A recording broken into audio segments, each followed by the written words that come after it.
you also worked with them to oppose busing. And, you know, there was a little girl in California who was part of the second class to integrate her public schools. And she was bused to school every day. And that little girl was me. It's a mischaracterization of my position across the board. I did not oppose busing in America. What I opposed is busing ordered by the Department of Education.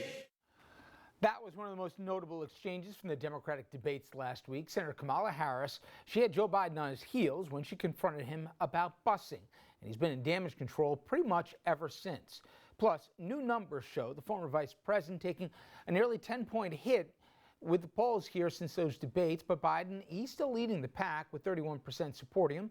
Kamala Harris, she got a nearly 10-point hike, and she trails Bernie Sanders by just a fraction as the two senators battle for second place. Liz Warren, she also got a slight bump, and she's still in the top 4. Now, besides moving the needle in the polls, the debates, they also highlighted how the party is shifting left.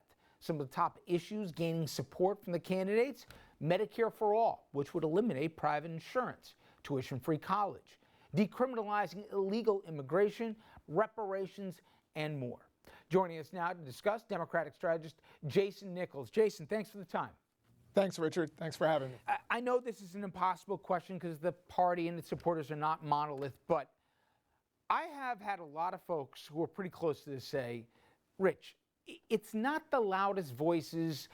It's not even the people answering the poll questions. The Democratic electorate, if you look at the midterms, yes, some were in the AOC camp, but a lot more moderates came in as part of this freshman class than were on the left end of the party.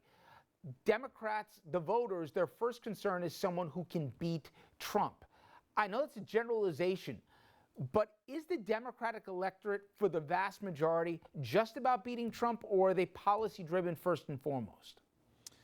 So that is a difficult question, but I think people are policy-driven and they're idea-driven, and they want to see somebody who has a particular worldview. I think that's where people like Bernie Sanders get their strength. I don't think anyone believes that even if Bernie Sanders were president, he would be able to accomplish some of the ideas that he has.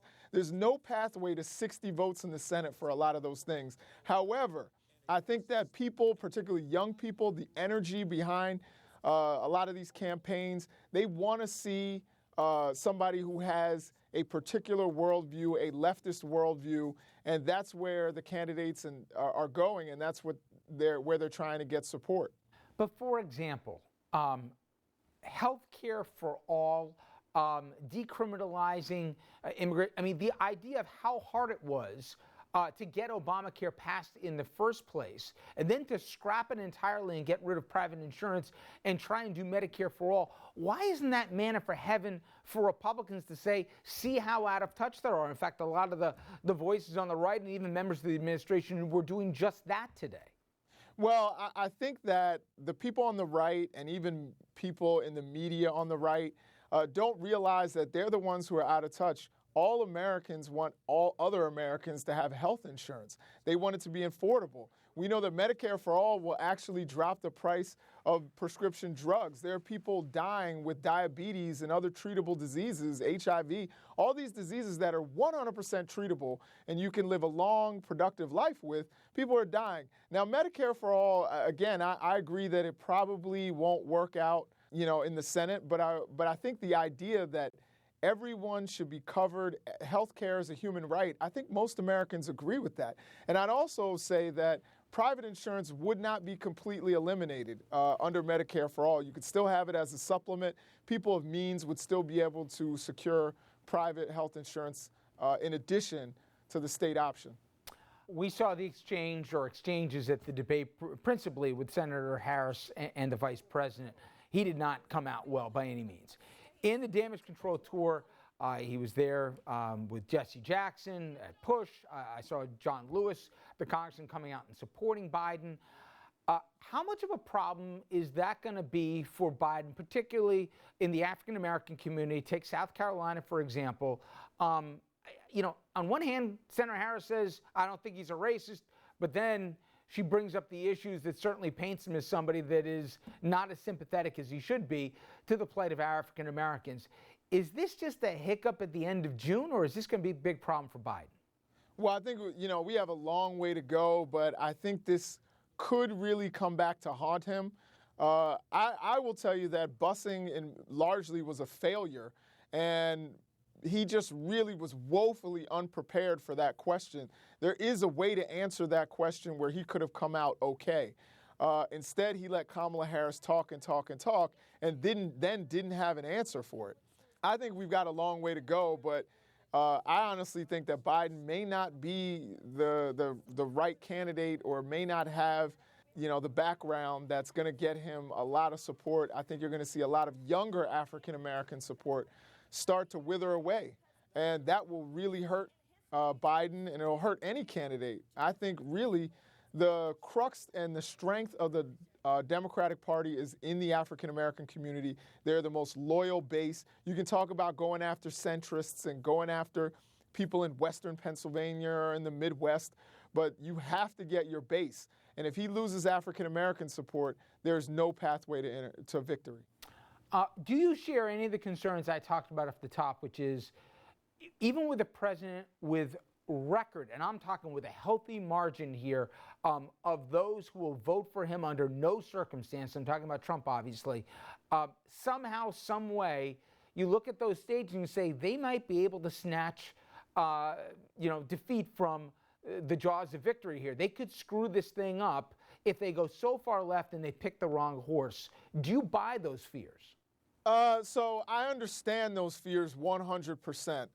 I do think that if they come up with the right policies that appeal to those people, people will look past them. I think people don't vote against policy, they vote for policy. So I think if you are going to do something like Kamala Harris has said about raising teacher pay, that's going to go really far in Wisconsin, where there was basically a revolt against the Republican leadership because they didn't pay teachers correctly and tried to ruin their unions.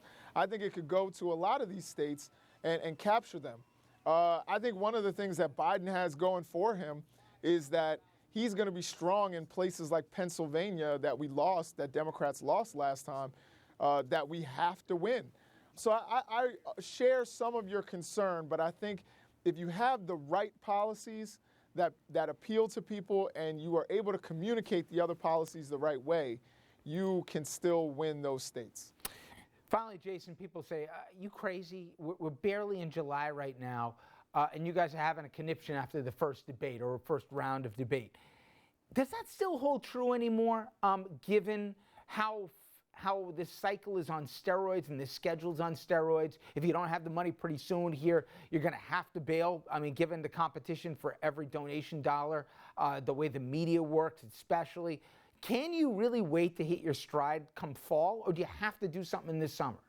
Well, I think you have to do something this summer, particularly if you're one of the lesser-known candidates, if you're Bennett or Swalwell or even de Blasio. I think you're going to need to make something happen right now. I mean, you need 130,000 individual donors by the fall. I think it's really go time for those people. But if you are in good position, like you stated earlier, that Liz Warren is in fourth place, I don't think she has to worry right now. I think she can totally drive her way up to the top of that field. I don't think it's panic time for her. But if you are somebody who's not really well known, you need to be in full campaign mode. You need to roll out policy. You need to be shaking hands in every district that you possibly can. All right, let's not even jokingly talk about de Blasio again. I can tell you, for every New Yorker, you got a better chance, Jason, of getting there than de Blasio. I mean, some of these candidacies, I just ask why. But anyway, Jason, great job. I appreciate it for you. Thank you. Thanks a lot, Richard. All right, everybody, when we come back, a mom who lost her son at Sandy Hook. She tells us about her foundation that is educating kids about a subject that schools often overlook. Talk about the social and emotional needs of the children.